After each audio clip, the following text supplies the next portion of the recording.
ప్రపంచంలో ఎక్కువ మంది యూజర్లతో ఒకప్పుడు ఫేస్బుక్కే ఓ ప్రభంజనం. తర్వాత వాట్సాప్ వచ్చి ఫేస్బుక్ దాదాపు కనుమరుగయ్యే పరిస్థితి వచ్చింది. దాంతో వాట్సాప్ని కొనేసింది ఫేస్బుక్. ఆ తర్వాత నేటి తరుణంలో విపరీతంగా పాపులర్ అయిన సోషల్ నెట్వర్కింగ్ ఏదైనా ఉంది అంటే అది టిక్టాక్. మన దేశంలో ఇప్పుడు దీని ఆనవాళ్లు లేకపోయినా అమెరికా లాంటి దేశాలు కూడా దీని బాధితులుగా మిగిలారు. అందుకే ఇన్నాళ్లు అడ్డు అదుపు లేకుండా సాగిన ఈ దందాపై తాజాగా అమెరికా ప్రభుత్వం షాక్ ఇచ్చింది. ఇంతకీ ఆ మ్యాటర్ ఏంటో తెలుసుకోవాలంటే let's watch the story. Facebook, WhatsApp తర్వాత టిక్టాక్ కొత్త టాలెంట్తో బయటికి తీసిన యువత. చిన్న పెద్ద తేడా లేకుండా వీడియోలు యథేచ్ఛగా సాగుతున్న వ్యవహారానికి బ్రేక్ వేసిన భారత్ బాటలో సాగిన అగ్రదేశాలు. అమెరికాలోనూ టిక్టాక్ కథ కంచికి. నాడు భారత్లో నిషేధంతోనే 45,000 కోట్లు నష్టం. అసలు టిక్టాక్ నిషేధానికి కారణమేంటి? నిజంగానే వ్యక్తిగత భద్రత చోరీ అవుతుందా? టిక్టాక్ తక్కువ కాలంలోనే ఎక్కువ మందికి చేరువై పాపులారిటీ సంపాదించింది ఈ వీడియో యాప్. దీని ద్వారా ఎంతో మందిలో గూడు కట్టుకున్న టాలెంట్ బయటికొచ్చింది. కొత్త ముఖాలు సోషల్ మీడియాలో పాపులర్ అయ్యాయి. అయితే దీంతో అనర్థాలు ఎక్కువ. దారుణమైన కించపరిచే, అశ్లీల, జాతిని మతాన్ని అవమానపరిచే వీడియోలొచ్చాయి. సెన్సార్ లేని టిక్టాక్ వల్ల ఎంత మంచి జరిగిందో అంతకు మించి చెడు జరిగింది. టిక్టాక్ వీడియోలు చేయడానికి ప్రధాన అవసరం పాటలు, డైలాగ్లు. ఇప్పుడు అన్ని భాషల్లో పాటలు, ఆడియోలు, డైలాగ్లు తెగ వాడేస్తూ టిక్టాక్ వినియోగదారులతో వీడియోలు చేయిస్తోంది.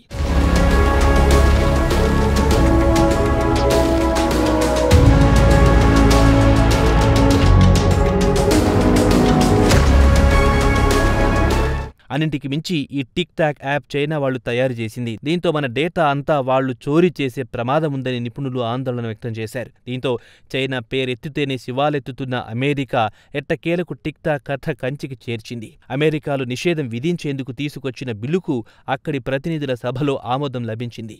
అమెరికాలో సదరు యాప్కున్న ఆస్తులు అమ్ముకునేందుకు లేక నిషేధం ఎదుర్కోవడానికి 6 నెలలు గడువు ఇచ్చే బిల్లుకు అమెరికా ప్రతినిధుల సభలో ఈ బిల్లుకు అనుకూలంగా 352 మంది ఓట్ చేయగా 65 మంది వ్యతిరేకించారు. అధికార డెమోక్రటిక్ పార్టీ సభ్యులతో పాటు విపక్ష రిపబ్లికన్లు కూడా మద్దతు పలికారు.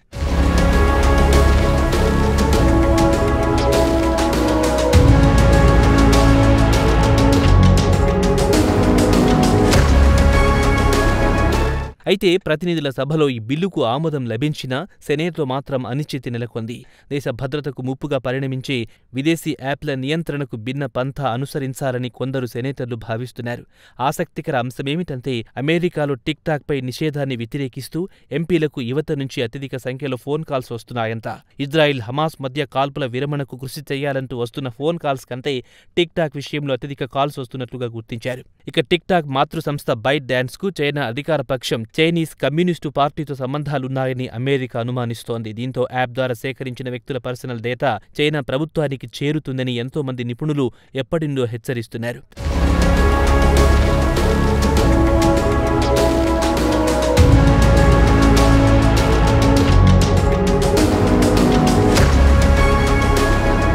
అమెరికాలో టిక్టాక్ను నిషేధించాలని డిమాండ్ చేయడం ఇదే మొదటిసారి కాదు. గతేడాది రిపబ్లికన్ పార్టీ తీసుకొచ్చిన బిల్లు టిక్టాక్ను పూర్తిగా నిషేధించేలా ప్రయత్నించింది. అంతేకాకుండా సెనేటర్ ఒక చట్టాన్ని కూడా ప్రవేశపెట్టాడు. ఇది అమెరికా అధికారులకు అధికారం ఇచ్చింది. ప్రమాదకరమైన యాప్లను గుర్తించి నిషేధించండి అంటూ స్వేచ్ఛనిచ్చిన 2 బిల్లులు ఆమోదం పొందలేకపోయాయి. అమెరికాకు చెందిన FBI, ఫెడరల్ కమ్యూనికేషన్ కమిషన్ 2022లో టిక్టాక్పై హెచ్చరికలు జారీ చేశాయి. వినియోగదారుల data, browsing history, location, biometric తదితర వివరాలను సేకరించి చైనా ప్రభుత్వంతో పంచుకునే అవకాశం ఉందంటూ హెచ్చరించాయి.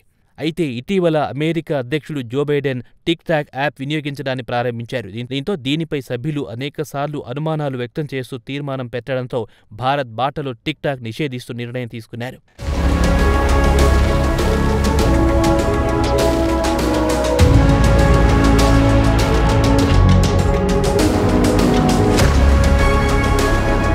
రెండు 2016లో డౌయిన్ పేరుతో చైనాలో లాంచ్ అయింది టిక్టాక్. చైనాలో లాంచ్ అయిన ఏడాది తర్వాత అంతర్జాతీయ మార్కెట్లో టిక్టాక్ పేరుతో ఈ యాప్ ప్రవేశించింది.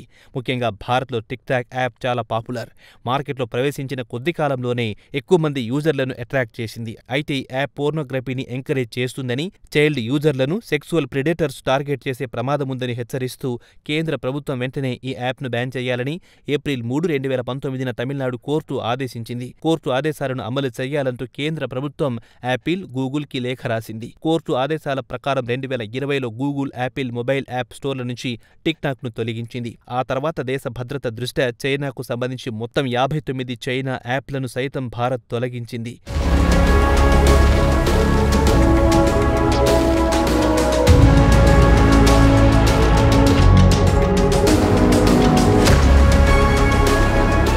భారత్లో టిక్టాక్ నిషేధం తర్వాత దాని తయారీ సంస్థ బైట్ డాన్స్ భారీ నష్టాన్ని మూటగట్టుకుంది. దాదాపు $6 బిలియన్ అంటే 45,000 కోట్లు నష్టపోయింది. భారత్, చైనా యాప్లపై నిషేధం విధించిన వెంటనే అప్రమత్తమైన అగ్రదేశాలు సైతం వీటిపై నిషేధానికి చర్యలు తీసుకున్నాయి. భారత్ బాటలోనే మరికొన్ని దేశాలు నడిచాయి. నెమ్మదిగా దేశ భద్రతకు సంబంధించిన వ్యవహారాల్లో అలసత్వం తగదని వెంటనే టిక్టాక్తో సహా అనేక చైనా యాప్లపై చర్యలు తీసుకున్నాయి. ఈ నేపథ్యంలో ఇప్పుడు అమెరికా కూడా అలాంటి నిర్ణయం తీసుకోవడంతో ఆ సంస్థ తదుపరి కార్యాచరణ ఎలా ఉంటుందో అనే దానిపై ఆసక్తి నెలకొంది.